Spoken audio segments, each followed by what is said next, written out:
आशा करता हूं कि आप लोग बहुत अच्छे होंगे। तो आइए इस मेरे YouTube चैनल WN स्टडी पे आपका बहुत बहुत स्वागत है। वीडियो शुरू करने से पहले मैं आपको एक चीज़ बताना चाहता हूं कि अगर इस मेरे YouTube चैनल को आपने अभी तक सब्सक्राइब नहीं किया है तो सब्सक्राइब कर ले, साथ ही बेल आइकन को ऑन कर ले ताकि आने वाले हर वीडियो का अपडेट आप तक आसानी से पहुँचता रहे।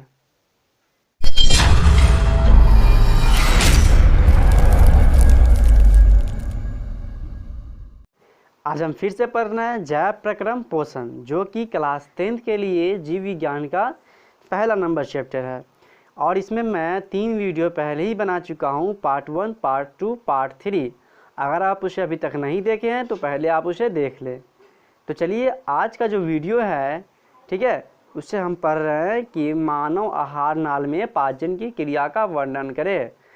तो देखिएगा कि मानव आहार नाल में पाचन कैसे होती है और आहार नाल किसे कहते हैं, सबसे पहले आप इसे समझें।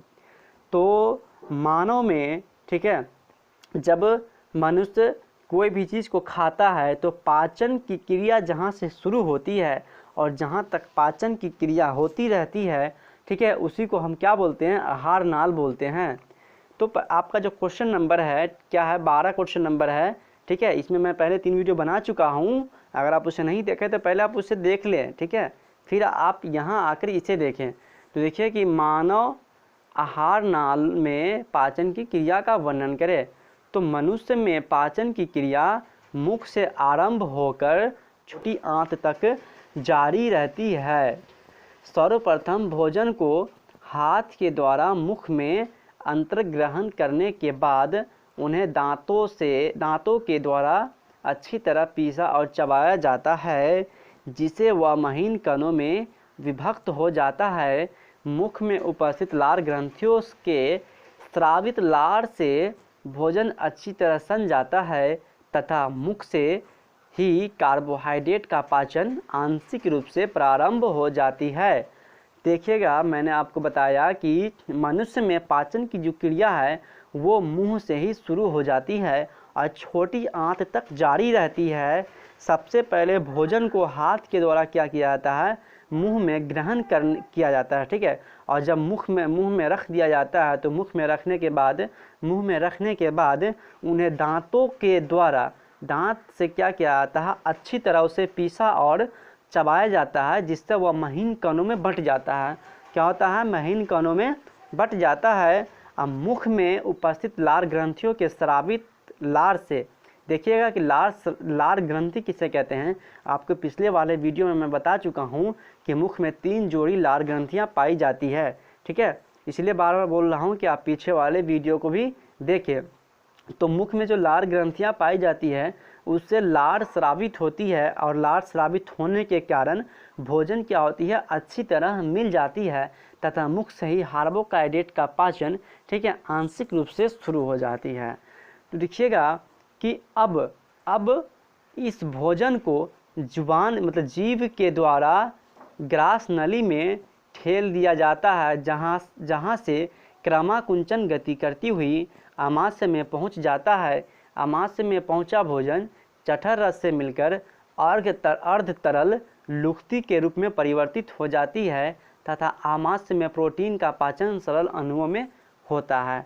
देखिएगा कि अब इस भोजन को जुबान के द्वारा ग्रास नली यानी कि कंठ में ठेल दिया जाता है, जहाँ से क्रमाकुंचन गति करती हुई कहाँ चली जाती है, आमाशय में चली जाती है और आमाशय में पहुँचा भोजन जठर रस से मिल जाती है।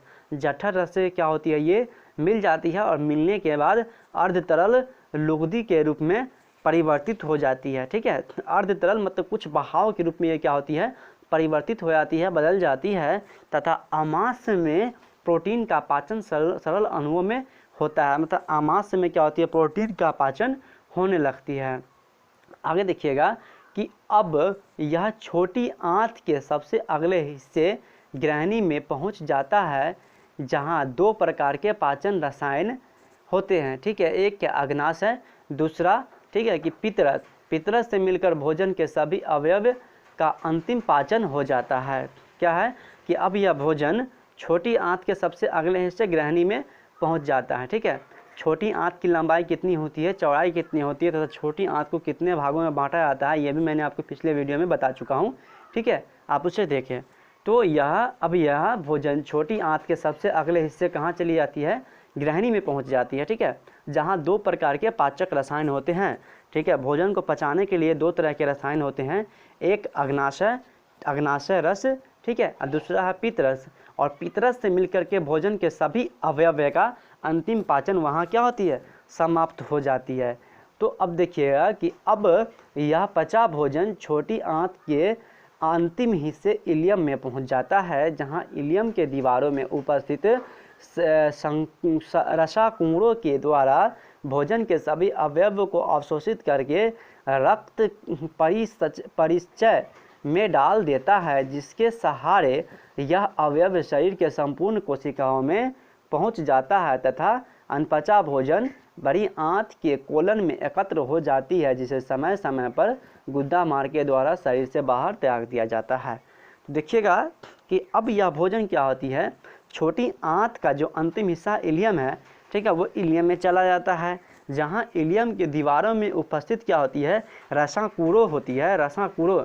तो रसाकुंडों के द्वारा भोजन के सभी अवयवों को, भोजन में जितने अवयव होते हैं वो सारे को क्या कर लेता है, रसाकुंडों, ठीक है, बड़ी आंत का रसाकुंडों जो होता है उसको क्या करता है, अवशोषित कर लेता है, और अवशोषित करके खून का जो चालन होता है, खून का जो परिसंचालन होता है उसमें चला जाता है, ठीक है, जिसके सहारे भोजन का सारा अवयव शरीर के पूरे कोशिकाओं में पहुंच जाता है। तथा अनपचा भोजन, ठीक है, अनपचा भोजन उसको बोलते हैं जो पचने के बाद एक पदार्थ बनती है, जिसे उत्सर्जी पदार्थ बोलते हैं, जिसका शरीर में कोई काम नहीं होता है, ठीक है। तो अनपचा भोजन बड़ी आंत के कोलन में क्या होती है, एकत्र हो जाती है, जमा हो जाती है, जिसे समय समय पर गुद्दा मार के द्वारा शरीर से बाहर त्याग दिया जाता है, ठीक। देखिएगा आपका अगला क्वेश्चन है कि दंत अक्षरण या दंत अस्थि अक्षय किसे कहते हैं। तो सबसे पहले आप इसे समझ लीजिए कि दंत अक्षरण या दंत अस्थि अक्षय किसे कहते हैं, ठीक है। तो दांत में, ठीक है, एक छिद्र होती है जिसे आम भाषा में खोधर कहा जाता है, तो उसे ही क्या कहा जाता है, दंत अक्षरण या दंत अस्थि अक्षय कहते हैं। तो ये दंत अस्थि अक्षय मतलब दांत में छिद्र यानी खोधर होती कैसी है। तो देखिए कि जब हम कोई मीठी चीज़ जैसे मिठाई, चॉकलेट, आइसक्रीम इत्यादि इत्यादि खाते हैं तथा खाने के बाद अपनी दांतों को अगर अच्छी तरह साफ नहीं करते हैं तथा तब ये क्या होती है, ये चीज़ें हमारी दांतों से चिपक जाती है और इनमें उपस्थित शक्कर पर बैक्टीरिया रासायनिक क्रिया कर अम्ल बनाते हैं। यह अम्ल दांत की बाहरी कड़ी परत पर क्रिया करके उसे नरम बना देता है और धीरे धीरे उस स्थान पर छिद्र बन जाता है, जिसे दंत अस्थि अक्षय कहते हैं, ठीक है। मतलब कि जब भी हम क्या करते हैं, ठीक है, यानी कि मानो जब भी कोई मीठी चीज़ खाती है, मिठाई है, चॉकलेट है, ठीक है, आइसक्रीम है, वगैरह वगैरह बहुत सारी चीज़ें जो मीठी या खट्टी है, ठीक है, जो चिपकने वाली है, तो खाने के बाद क्या होती है, अगर दांतों को साफ अच्छी तरह से नहीं कर पाते हैं तो वो क्या होती है कि हमारे दांतों से वो चिपक जाती है, ठीक है। और इनमें जो स्थित शक्कर की मात्रा होती है उस पर बैक्टीरिया रासायनिक क्रिया कर अम्ल बना लेते हैं। बैक्टीरिया क्या करती है, ठीक है, उपस्थित शक्कर से रासायनिक अभिक्रिया करके अम्ल बना लेती है और यह अम्ल दांत के बाहरी परत पर क्रिया करके उसे नरम कर देती है। और यह अम्ल क्या करती है, ठीक है, दांत का जो बाहरी परत होती है, कड़ी परत जो होती है, उसको ये नरम बना देती है और धीरे धीरे उस स्थान पर छिद्र बन जाता है, जिसे दंत अस्थि अक्षय यानी खोधर कहते हैं, ठीक है। अगला क्वेश्चन आपका है कि हमारे आमाशय में अम्ल HCl की क्या भूमिका है, ठीक है। हमारा जो आमाशय है उसमें अम्ल हाइड्रोक्लोरिक अम्ल पाया जाता है, ठीक है, उसकी क्या भूमिका है, मतलब कि आमाशय में, ठीक है, अम्ल क्या करता है। तो देखिएगा कि हमारे आमाशय के जठर रस में हाइड्रोक्लोरिक अम्ल HCl उपस्थित रहता है, जो पेप्सिन नामक एंजाइम का निर्माण करता है।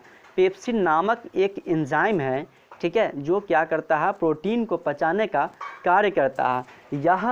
यह पेप्सिन भोजन के प्रोटीन को पचाने में सहायक होता है, ठीक है। हमारे आमाशय के जठर रस में हाइड्रोक्लोरिक अम्ल HCl उपस्थित रहता है, जो पेप्सिन नामक एंजाइम का निर्माण करता है। या पेप्सिन भोजन के प्रोटीन को पचाने में क्या होती है, सहायक होती है। दूसरा पॉइंट है आपका कि दूसरा पॉइंट क्या है, एक मिनट देखिएगा। दूसरा पॉइंट है आपका कि हाइड्रोक्लोरिक अम्ल भोजन में उपस्थित बैक्टीरिया को नष्ट करने में भी सहायक होती है। मतलब हाइड्रोक्लोरिक अम्ल जो है, ठीक है, वो भोजन में उपस्थित जो बैक्टीरिया है, ठीक है, उसको भी ये बर्बाद करने में सहायक होती है।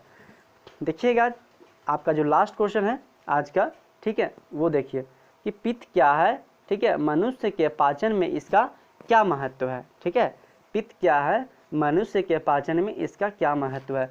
पित्त जो है, ठीक है, वो यकृत से लगा हुआ होता है, ठीक है, और पित्त गाढ़ा एवं हरे रंग का द्रव्य है। पित्त क्या है, गाढ़ा एवं हरे रंग का द्रव्य है, जिसका स्राव क्या होता है, यकृत कोशिकाओं से होता है। मतलब जिसका बहाव जो होता है वो कहाँ से होता है, यकृत कोशिकाओं से होता है। यकृत बोलते हैं कलेजी को, तो यकृत कोशिकाओं से होती है। ठीक है, पहला पॉइंट है कि पित्त ग्रहणी में आए भोजन के अम्लीयता को नष्ट कर उसे क्षारीय बना देता है। पित्त क्या करता है, ग्रहणी में जो आया हुआ भोजन होता है, ठीक है, तो उसमें अम्लीयता की अगर मात्रा होती है, मतलब अम्ल की अगर मात्रा होती है, तो उसको क्या करती है, क्षार में बदल देती है। अम्ल क्या होती है, ये जब हम आपको रसायन पढ़ाएंगे, ठीक है, तो उसमें आपको बता दिया जाएगा कि अम्ल किसे कहते हैं और क्षार किसे कहते हैं। रसायन की एक चैप्टर है अम्ल भस्म तथा लवण। ठीक है, अम्ल क्षार तथा लवण। ठीक है, तो उसमें अम्ल और क्षार को खूब अच्छी तरह से आपको डिफाइन कर दिया जाएगा। ठीक है, तो पित्त ग्रहणी में आए भोजन के अम्लीयता को नष्ट कर उसे क्षारीय बना देता है। दूसरा पॉइंट है कि पित्त में उपस्थित लवण भोजन के अवयव वसा को विखंडन करने में सहायक होती है। ठीक है, पित्त में उपस्थित लवण भोजन के जो अवयव होते हैं, ठीक है, वसा को विखंडन मतलब कि चर्बी जो होता है उसमें, तो उस चर्बी को विखंडन करने में, चर्बी को तोड़ने में सहायक होती है। तो चलिए आज के वीडियो में इतना ही, तब तक के लिए बाय, मिलते फिर अगले वीडियो में।